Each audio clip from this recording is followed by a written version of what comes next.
for the music. Conrad Cable, Yvette Fuller, Eddie Jenkins, Kate Blackmore, Mike Ashworth, and Gary Chambers for their remarks.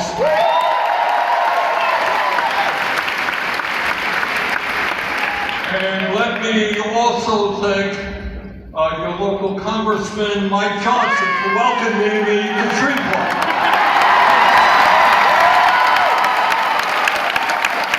I saw a post on the billboard that the speaker put up on I-20.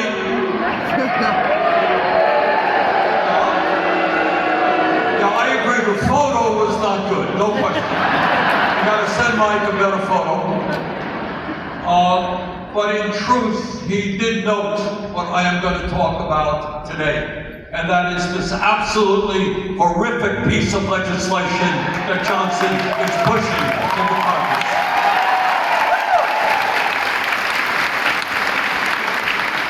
And I want to say a word about why I am in Louisiana today. Why I was in McAllen, Texas last night, but I'm going to be in Tulsa, Oklahoma this evening, while I'm going back to Texas tomorrow. And the reason is, I do not believe in this red state, blue state nonsense.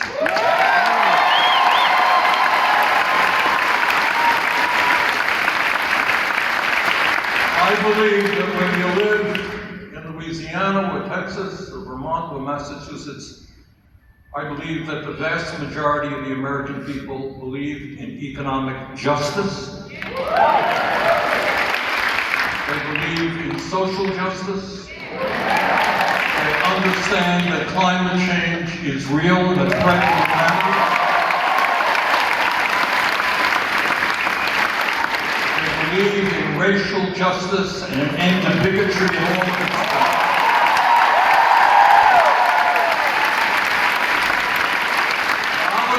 Whether we come from a conservative state or a progressive state, is to bring our people together, not to let people divide us up.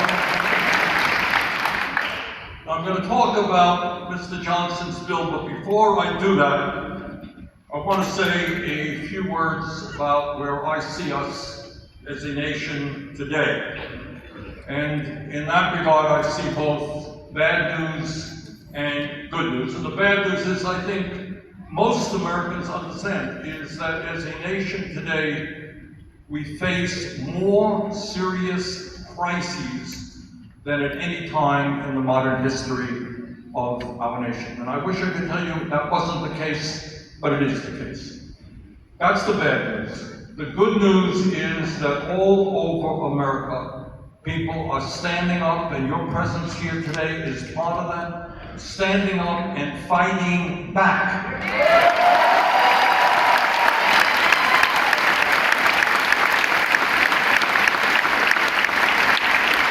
Our Fighting Oligarchy Tour, which has now done 20 events in 14 states, has brought out over 260,000 Americans.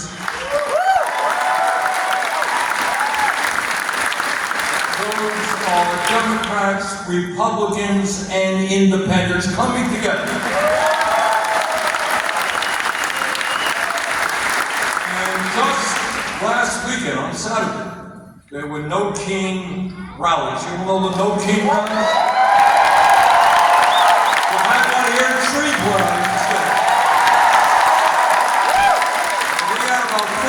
All over the state of Vermont. And what people are saying, loudly and clearly, is no to oligarchy, no to a government of the billionaire class, no to authoritarianism and a president who clearly has not read or understood what the Constitution of the United States is.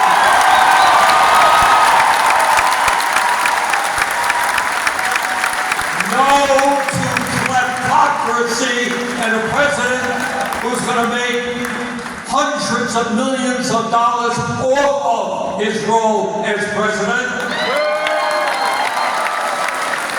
And no to Speaker Johnson's bill, which gives massive tax breaks to billionaires.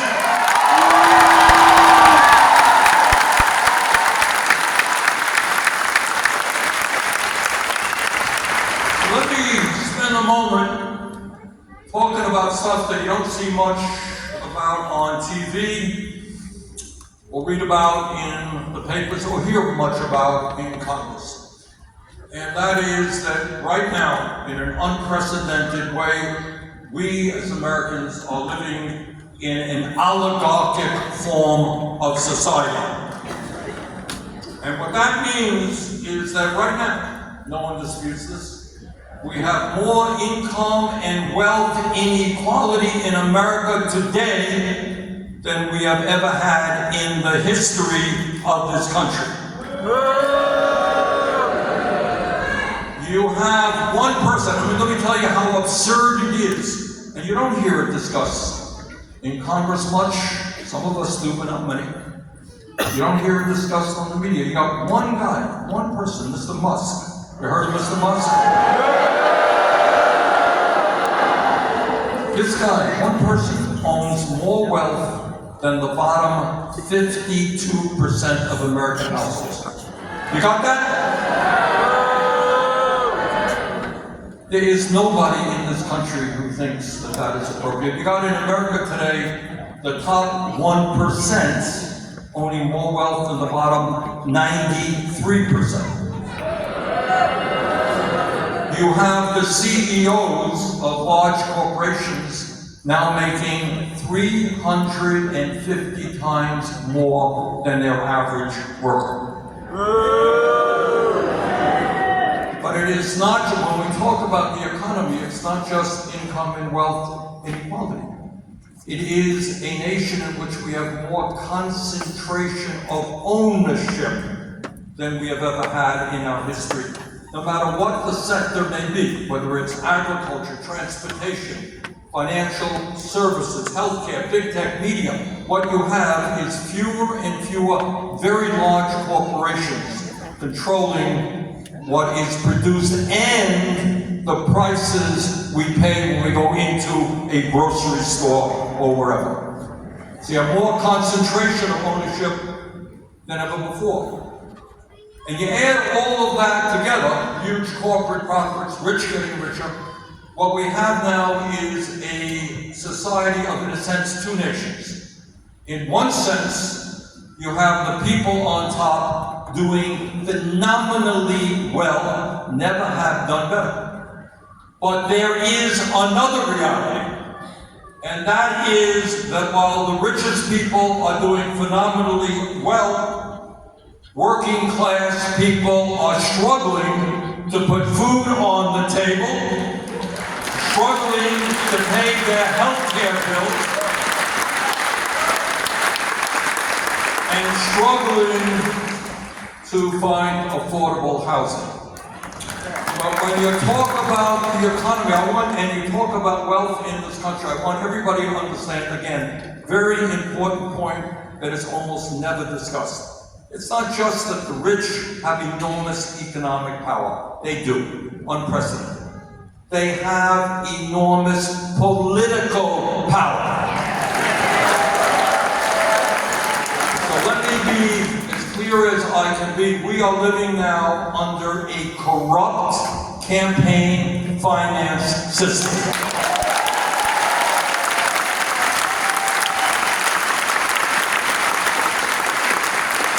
15 years ago or so, the Supreme Court, in a disastrous decision called Citizens United,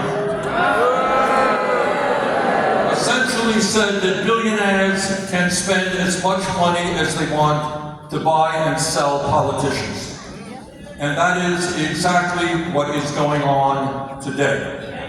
If you want to know how come Elon Musk became the most powerful man in government, running all over, throwing thousands of federal workers out on the street, running to dismantled the Social Security Administration, proposing to throw 83,000 employees of the Veterans Administration out on the street. I will tell you how Elon Musk got that job. He contributed $270 million to get Trump elected.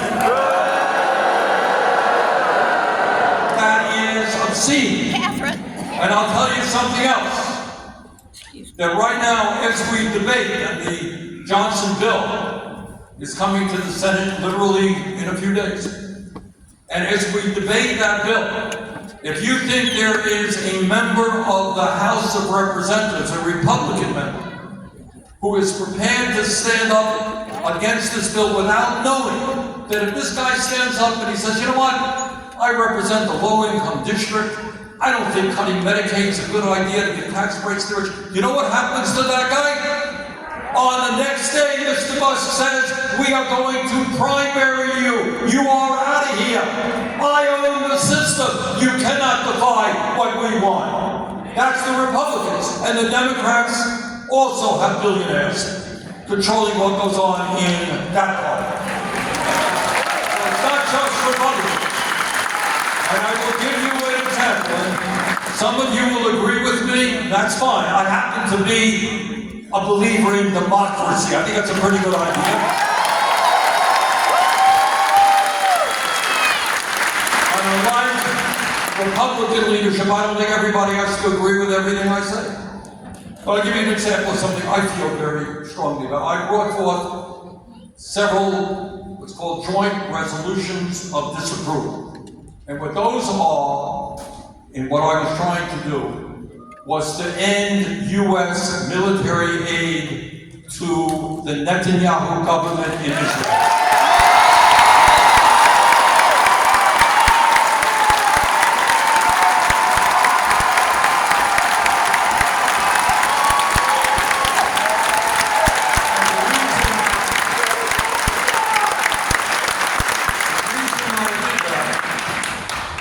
That right now, what's going on in Gaza is unspeakable.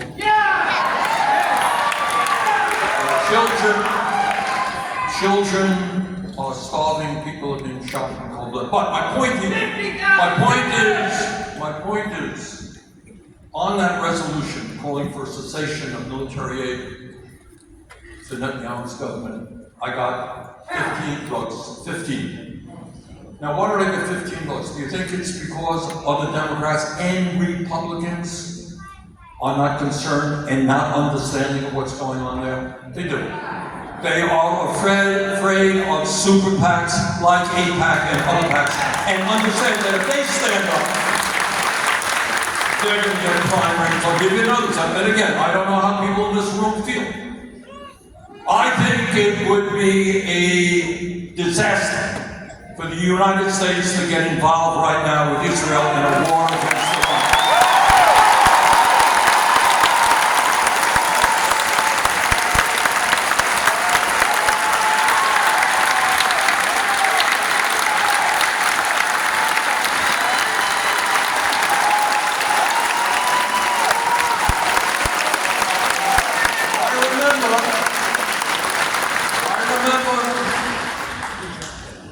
I remember all of the political rhetoric that was going on regarding the need to get us into the war in Iraq. Oh, that's Saddam Hussein had weapons of mass destruction, terrible. It turned out we got involved in that terrible war, and I went to too many funerals in Vermont, which I'll never forget. Young people died in that war. All over the country, we lost approximately 4,500 young men, women, 32,000 were wounded. Now it seems to me that God only knows that we have enough problems right here in the United States to address. You don't need to spend billions more getting involved.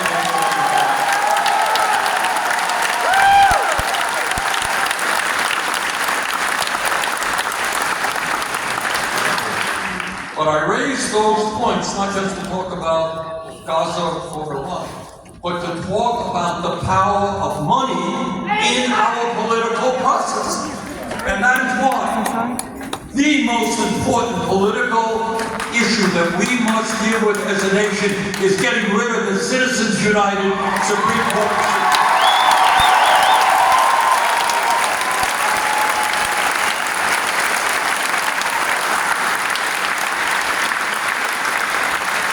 Moving the public funding of elections. In other words, you want to run for office, and I hope some of you will. You should not have to beg rich people for campaign contributions.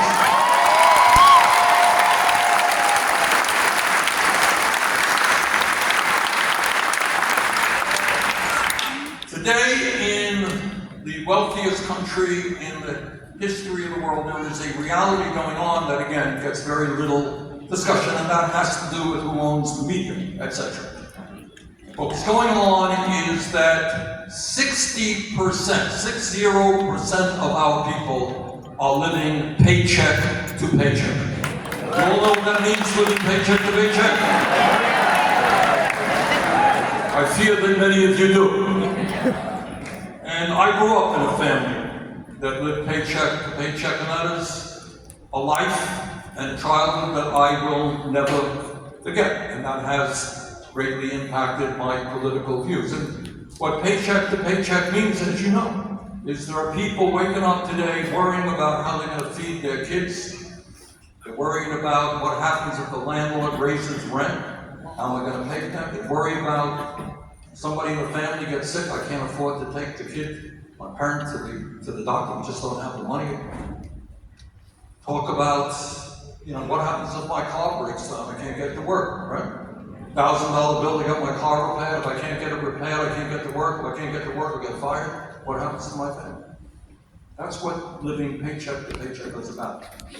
And we don't talk about that much in America. I was recently talking to some Europeans and I asked them about that. They had no clue how many people in this country are struggling every day just to survive. So what we have got to understand is that we need in this country an agenda that works for working families, not just the billionaire.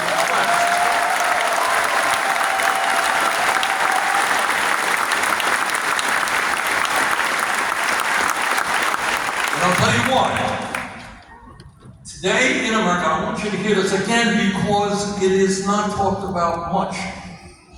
Remember, richest country in the history of the world, half of older workers in America have nothing in the bank as they face retirement. Got that? 22% of seniors are trying to live now on $15,000 a year or less. Anybody here know how somebody can survive on $15,000 a year?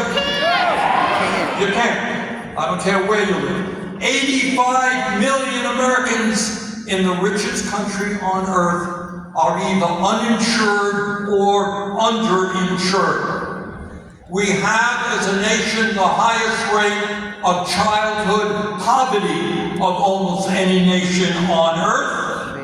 We got 800,000 Americans who are homeless and over 20 million households that are spending 50% or more of their incomes on housing.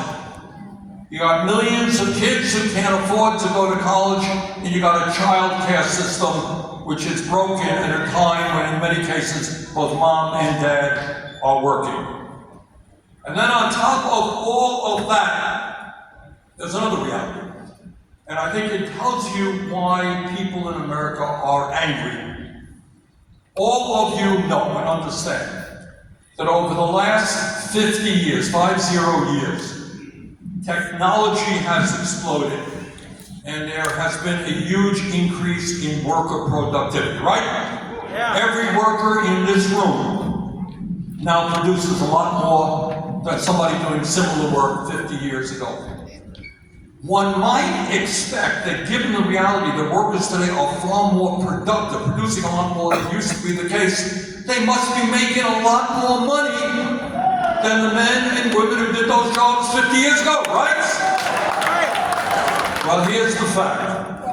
The fact is that in inflation accounted for weekly wages, they are lower today than they were 52 years ago. So people are sitting there saying, well, we're going to produce some more. I'm going nowhere in a hurry. And everything being equal, if we don't change it, our kids in Vermont, in Louisiana, are going to have a lower standard of living than we do. All of this taking place in the richest country in the history of the world.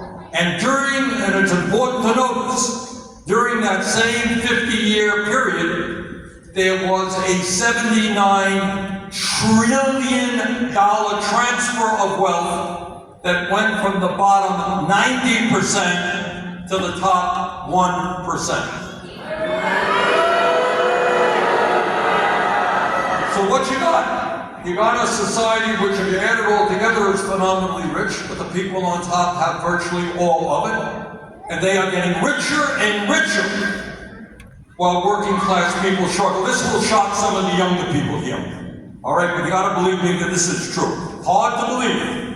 When I was a kid several hundred years ago, and I grew up in a working class family, in those days, one person in a home, in those days mostly the man, could earn enough money to pay the bills for the family. Got it? One person.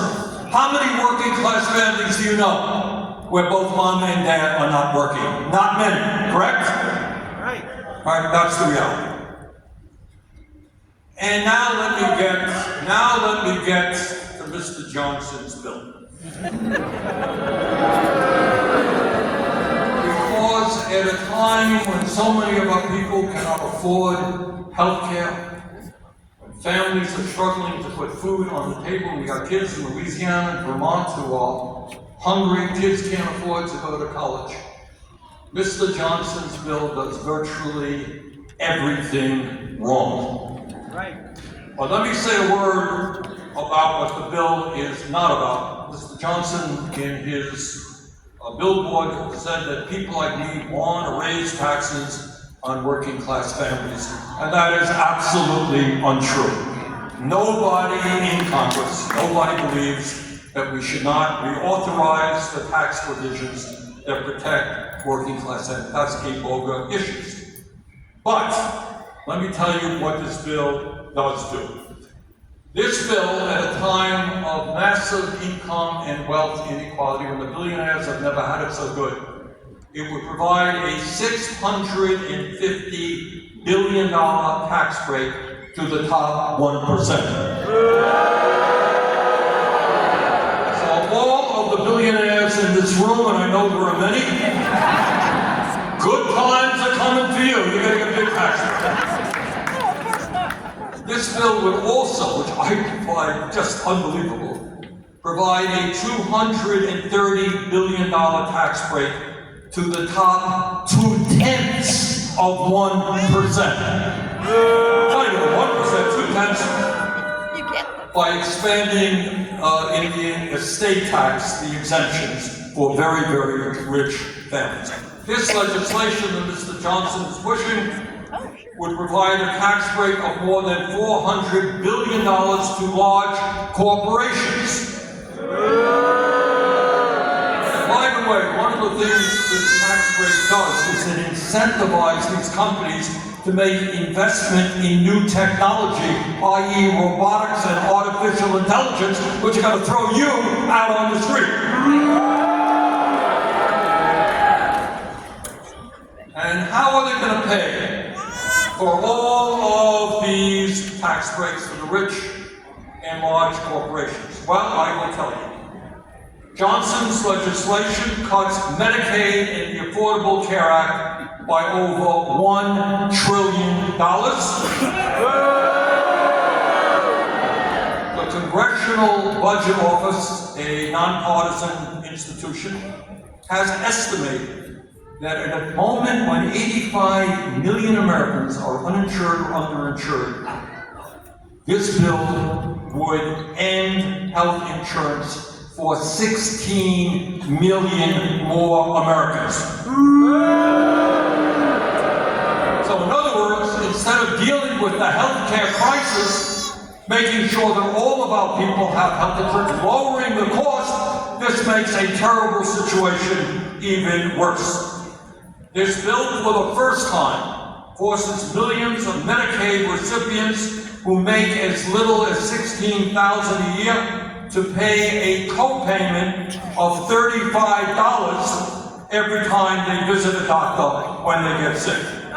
That's ridiculous. And there are people who have studied the implications of what all this means. What does it mean? You throw $16 million, 16 million people off of the health care they have, you impose a $35 co-payment. Well, Yale University and the University of Pennsylvania did a study on this, and it is really quite shocking.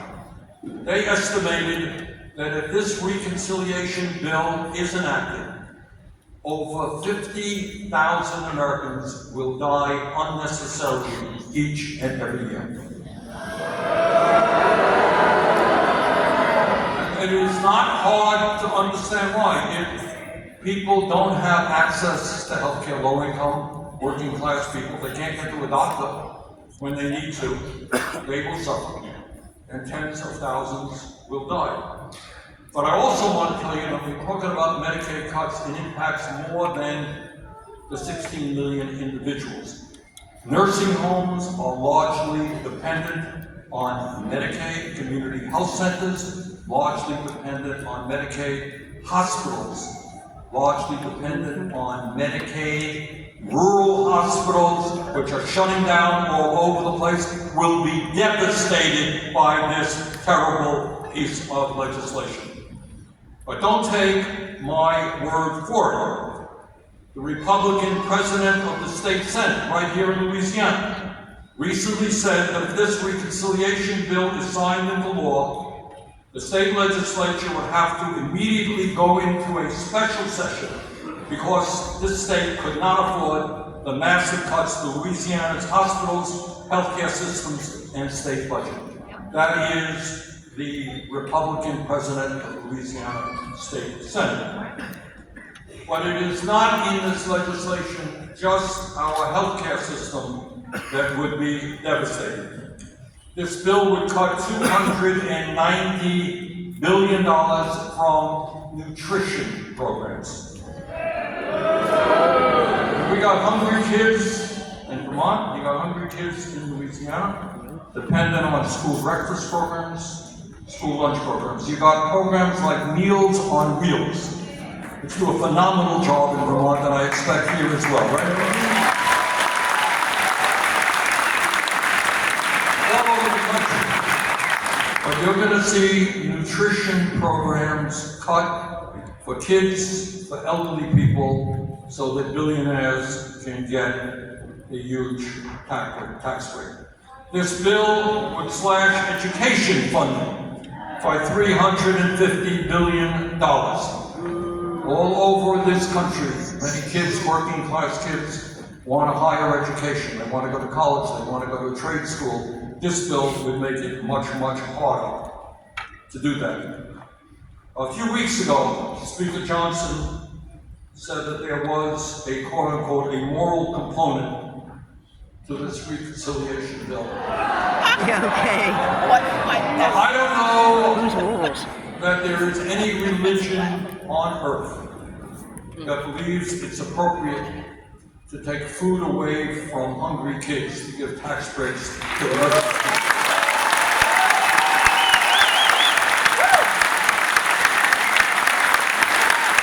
I don't know that there is any religion on earth that says you take away health care from people who desperately need it.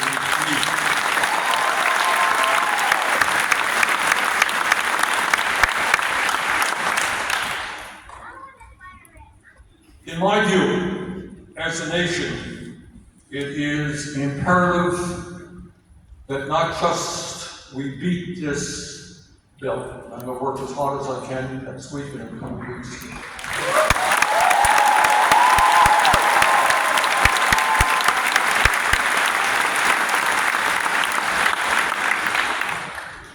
But it is equally important that we develop and fight for a new vision of what America could be.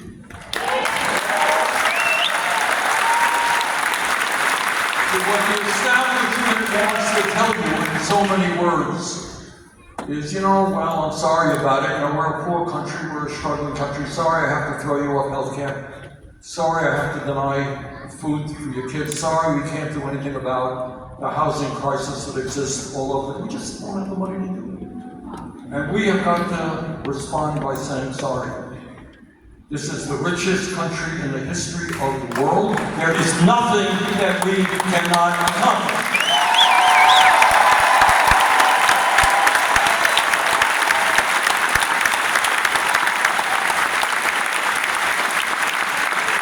In my view, and as part of the fight against income and wealth inequality, we should not be supporting tax breaks for the rich. We should be demanding that the billionaires start paying their fair share of taxes.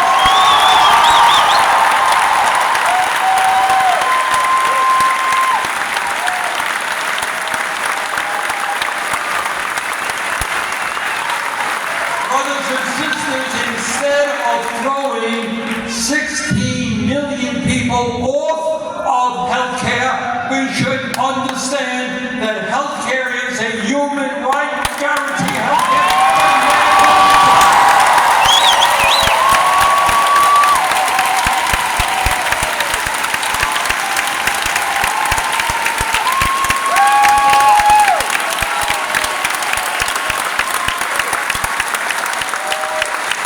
And again, what I want to tell you, the media doesn't do much on this. This is not a radical idea. Because everybody in this auditorium understands that we are the only major country on earth not to guarantee health care to all people.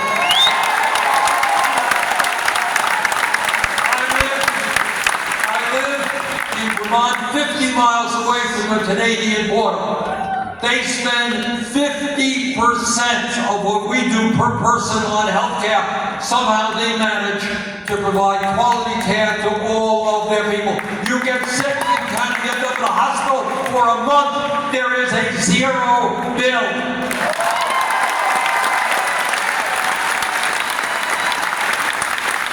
The function of a rational healthcare system is not simply to make the drug companies and the insurance companies richer and richer. It's to provide quality care for all. Let us fight for Medicare for all.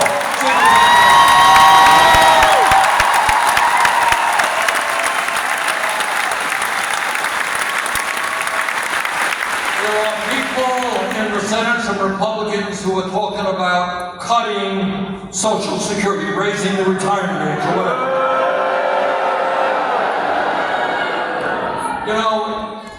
It is seniors who built this country, seniors who fought in the wars to defend this country.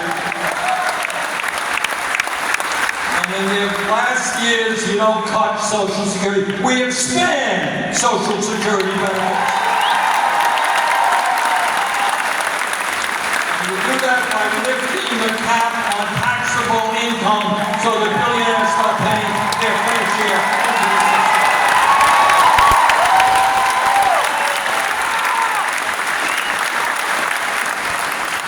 Instead of throwing people off of health care or denying food to hungry kids, maybe we address the housing crisis in America and build the millions of low-income and affordable housing units that we desperately need.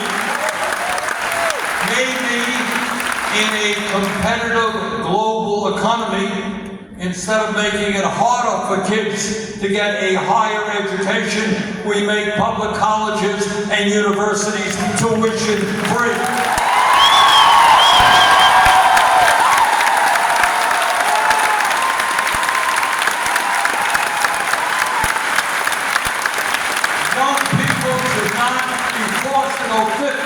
$100,000 in debt because they wanted a higher education. We need in this country, we desperately need more doctors and nurses and mental health counselors and dentists. You know how much, if you're a working class person and you graduate medical school, you know what your debt is likely to be? Anyone know? $500,000. Insane. We want to encourage our young people to be doctors and nurses, not to have to go deeply in debt to do that.